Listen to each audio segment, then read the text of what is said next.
जय हिंद, जय भारत।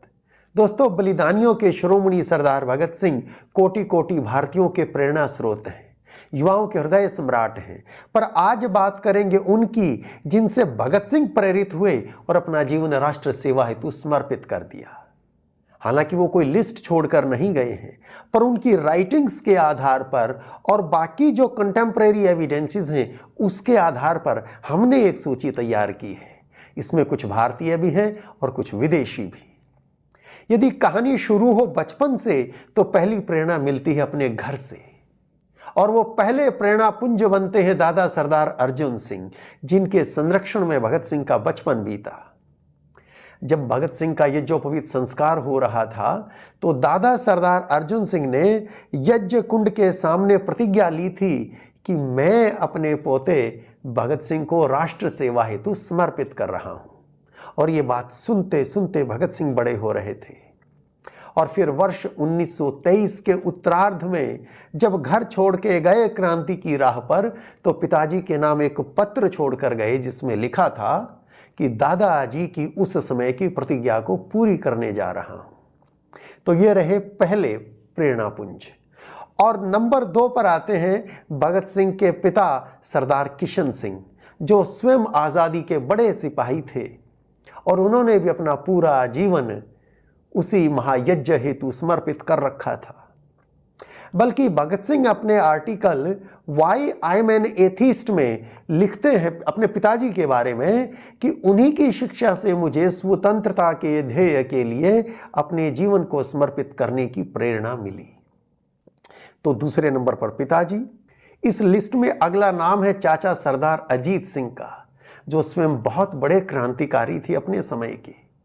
हालांकि भगत सिंह 2.5-3 साल के ही हुए थे तब सरदार अजीत सिंह घर छोड़कर चले गए थे, सेल्फ इम्पोज्ड एग्जाइल में रहे। और वो तो वर्ष 1947 में लौट के भारत आए थे और भगत सिंह 1931 में जा चुके, तो कभी मिले नहीं। पर सरदार अजीत सिंह के बारे में जितना सुना था, और सिर्फ घर पे ही नहीं सुना, सरदार अजीत सिंह इतने लोकप्रिय क्रांतिकारी थे, उनकी बातें तो घर घर में चलती थी। तो जो सुना जो पढ़ा सरदार अजीत सिंह के बारे में, वो बड़ी प्रेरणा बनते हैं भगत सिंह के लिए। और लाला पिंडी दास जो इनके पारिवारिक मित्र हैं, पिता सरदार किशन सिंह के मित्र हैं, वो लाला पिंडी दास बताते हैं कि भगत सिंह से मैं जब आखिरी बार जेल में मिला, भगत सिंह फांसी के निकट, तो कहते हैं अपने चाचा सरदार अजीत सिंह को याद करते हुए भगत सिंह ने कहा, काश कोई मुझे मरने से पहले मेरे महबूब चाचा से मिला दे, जिनको बेदेखे मैं उनका आशिक बना, जिनके नक्शे कदम पर चलकर मैंने इस अश्क की वादी में कदम रखा और जिनके प्यार ने मुझे मंजिल तक पहुंचा दिया। तो इतनी मोहब्बत भगत सिंह के दिल में, इतनी प्रेरणा, इंस्पिरेशन भगत सिंह को मिली थी चाचा सरदार अजीत सिंह से। लाला पिंडी दास कहते हैं कि भगत सिंह से जब ये बातें मैंने सुनी तो मैं इतना भावुक हो गया कि आंखों पर रुमाल रखे वहां से मैं लौट आया। तो ये थे तीसरी प्रेरणा। नंबर 4 पर आते हैं चाचा सरदार स्वर्ण सिंह, छोटे चाचा।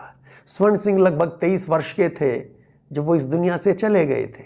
जेल में इतनी यातनाएं दी थी अंग्रेजों ने कि उनको गंभीर बीमारी हुई और जब बिल्कुल मरणासन थे तो उनको छोड़ दिया। कुछ दिन बाद वो चले गए इस दुनिया से। तो देखा तो भगत सिंह ने उनको भी नहीं, लेकिन घर में चाची थी ना, छोटी चाची हुक्म कौर, उनके आंसुओं ने तो याद दिलाई थी ना चाचा स्वर्ण सिंह की। और देखें, एक पत्र, बल्कि एक नहीं 2 पत्र उनके उपलब्ध हैं जो उन्होंने अपनी चाची हुक्म कौर को लिखे हैं। 24 अक्टूबर 1921 को जो पत्र भगत सिंह लिख रहे हैं चाची हुक्म कौर को, उसमें वो कहते हैं कि चाचा जी का चित्र बन गया है। वो लाहौर में हैं और बंगा में चाची हैं, दादाजी हैं, दोनों चाची हैं। बड़ी चाची हरनाम कौर भी हैं, दादी जय कौर भी हैं।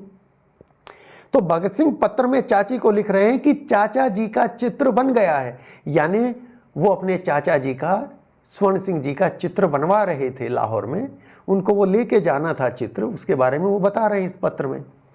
तो सरदार स्वर्ण सिंह भी उनकी प्रेरणा है। ये 4 पर्सनालिटीज, ये 4 विभूतियां तो घर में हैं। अगला नाम मैं जो आपको बताने जा रहा हूं वो थे महात्मा गांधी। जी हाँ, एक समय था ऐसा भगत सिंह के जीवन का जब गांधी जी से भी उनको प्रेरणा मिली, और ये समय था वर्ष 1920-21 में, जब गांधी जी ने नॉन कोऑपरेशन मूवमेंट शुरू किया। ये वो ज़माना था कि सारा भारत उनके पीछे पीछे चल पड़ा था स्वराज की आशा में। और तब भगत सिंह, देखिए 1907 में उनका जन्म हुआ, पैदा हुए, तो 1920 में कितने, 13 साल के, 21 में 14 साल के। तो 13-14 साल की उम्र में भगत सिंह ने स्कूल छोड़ दिया था गांधी जी की प्रेरणा से। वो लाहौर डीएवी स्कूल में पढ़ते थे, स्कूल छोड़ दिया, बाद में नेशनल कॉलेज में एडमिशन लिया था उन्होंने। तो उस नॉन कोऑपरेशन मूवमेंट में दिन रात भाग रहे थे। 13-14 साल का बच्चा दिन रात लगा था। तो उस समय गांधी जी उनकी प्रेरणा थे। ये बात और है कि आगे चल के जब 4 फरवरी 1922 को चौरा चौरी की घटना हुई और गांधी जी ने वो मूवमेंट ही विड्रॉ कर लिया, तो सारे देश में भारी निराशा का वातावरण था, नाराजगी थी गांधी जी से।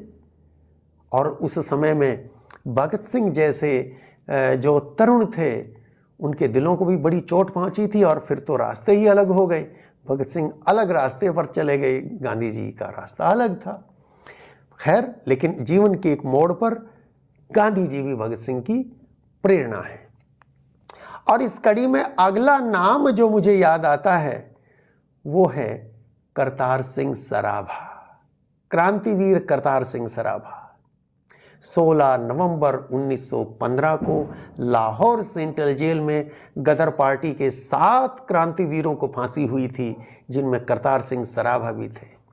तो 19 वर्ष की आयु में वो बलिदान हुए थे। अमेरिका में पढ़ाई कर रहे थे और छोड़ के आ गए थे भारत में फर्स्ट वर्ल्ड वार के समय, जब गदर पार्टी के हजारों वो सैनिक भारत आए थे सशस्त्र क्रांति के माध्यम से देश को आज़ाद कराने। और जिस बहादुरी से उन्होंने हंसते हंसते फांसी का फंदा अपने लिए चुना था, वो भगत सिंह की प्रेरणा थे। माँ विद्यावती स्वयं बताती हैं कि भगत सिंह के कुर्ते की जेब में करतार सिंह सराभा की फोटो हुआ करती थी। उन्हें वो बचपन में अपना गुरु कहते थे। तो करतार सिंह सराभा अगला नाम है। इसके बाद बात करें मदनलाल ढींगड़ा, बलिदानी मदनलाल ढींगड़ा, उनके ऊपर उन्होंने लेख भी लिखा है। भगत सिंह ने बहुत सारे क्रांतिवीरों पर, बलिदानियों पर, उनसे पहले जो बलिदान हुए उनके ऊपर लेख लिखे उन्होंने अलग अलग पत्रिकाओं में। तो मदनलाल ढींगड़ा पर भी उन्होंने लेख लिखा, तो ज़रूरी बात है उनसे भी वो प्रभावित रहे होंगे।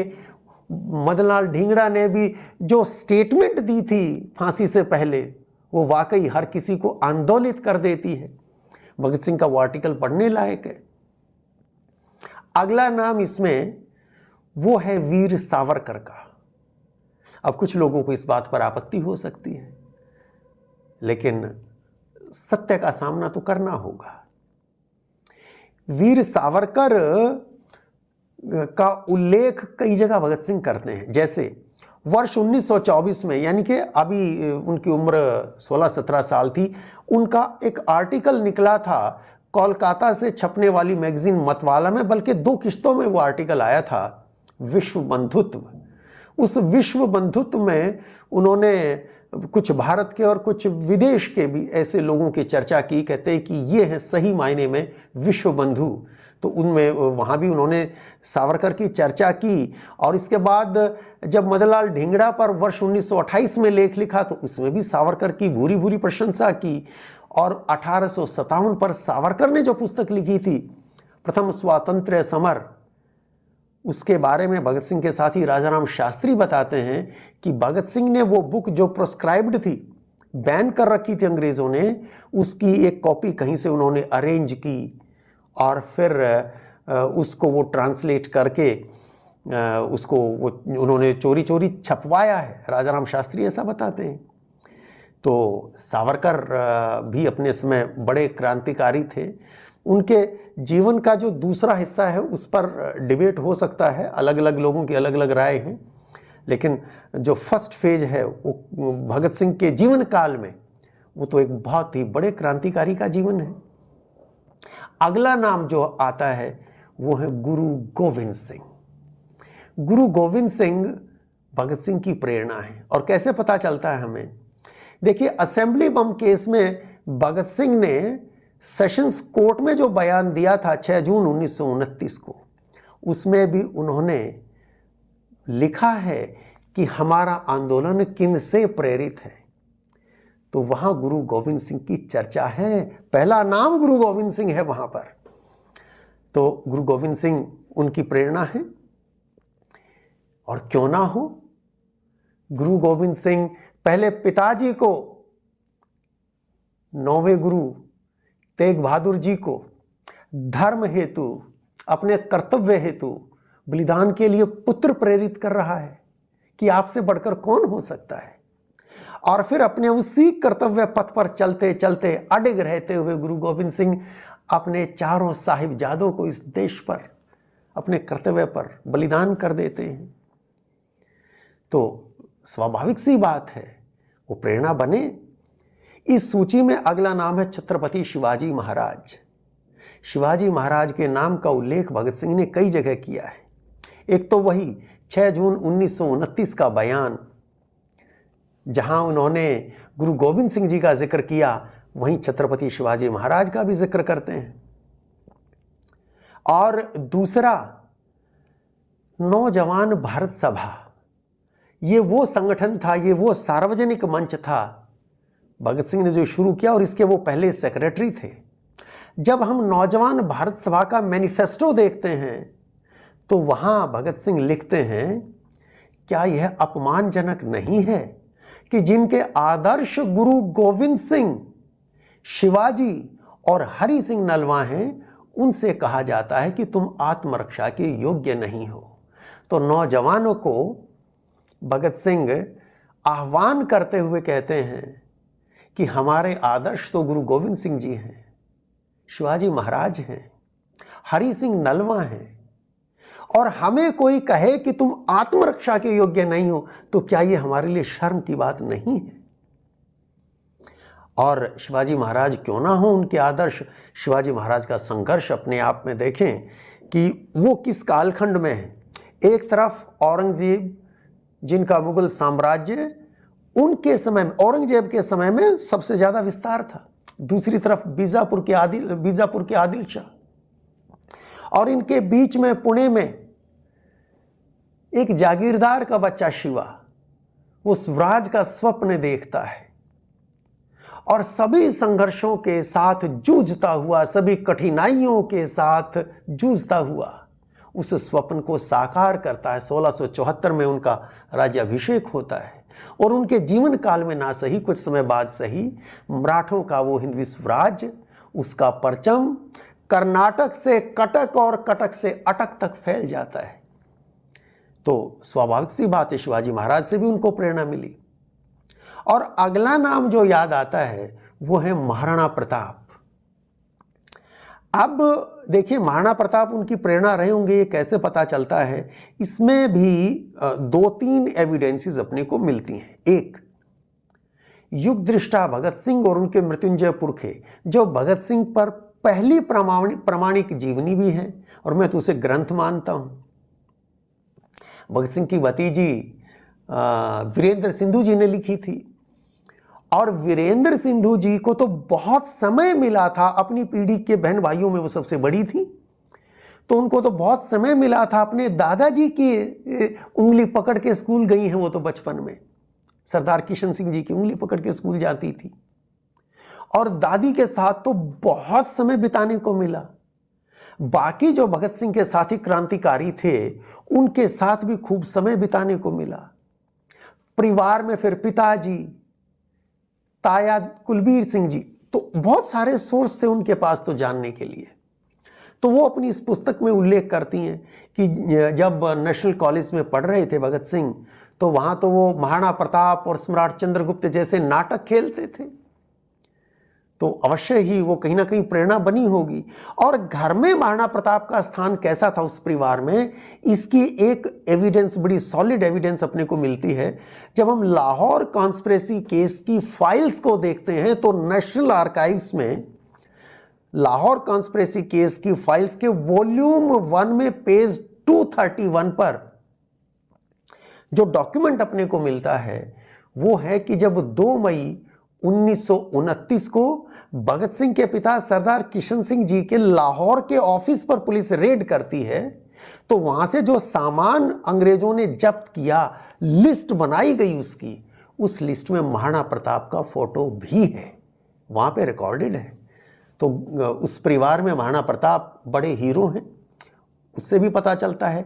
एक तीसरी एविडेंस जो महाराणा प्रताप के पक्ष में मिलती है वो बताते हैं भगत सिंह के भांजे प्रोफेसर जगमोहन सिंह। आपकी माँ की शादी कौन से साल हुई? वो मेरे ख्याल 10 साल के थे जब उनकी शादी हो गई थी। अच्छा अच्छा अच्छा।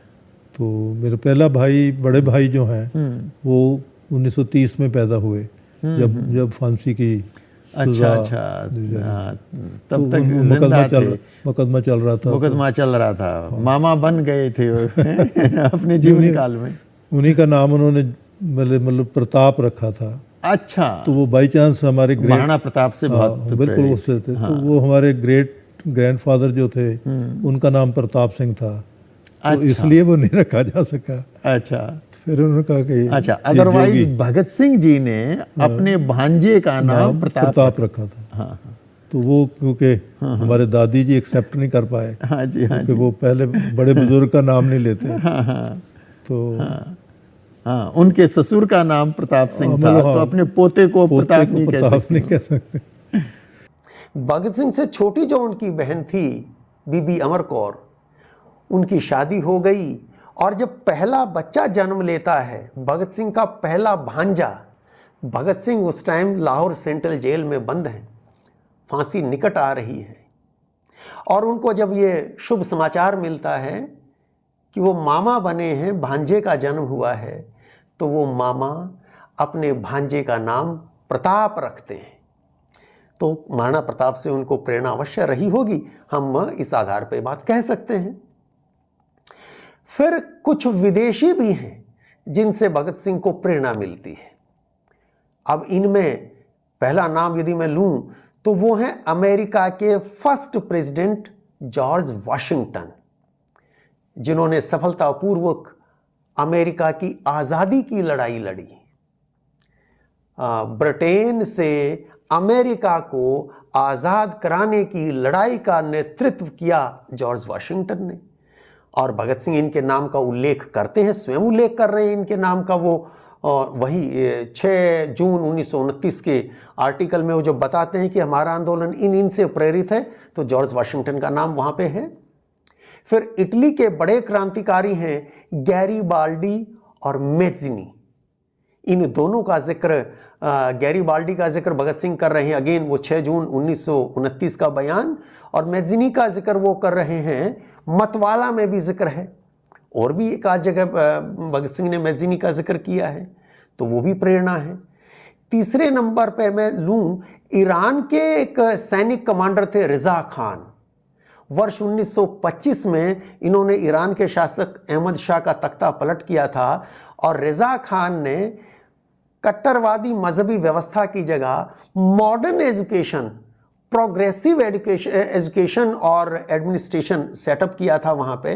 तो महिलाओं को पढ़ने लिखने की आज़ादी दी थी, बराबर का अधिकार दिया था, घर से बाहर, चौखट से बाहर जाके वो भी काम कर सकती थी। तो बड़ा प्रोग्रेसिव सोच का शासन शुरू हुआ था उस समय में भगत सिंह के जीवन काल में। तो रिजा खान का भी जिक्र वो करते हैं, अगेन 6 जून 1929 की अपनी स्टेटमेंट। एक और नाम आता है टर्की के कमाल अतातुर्क, कमाल पाशा, इनका जिक्र भी उन्होंने वहीं किया है 6 जून 1929 को।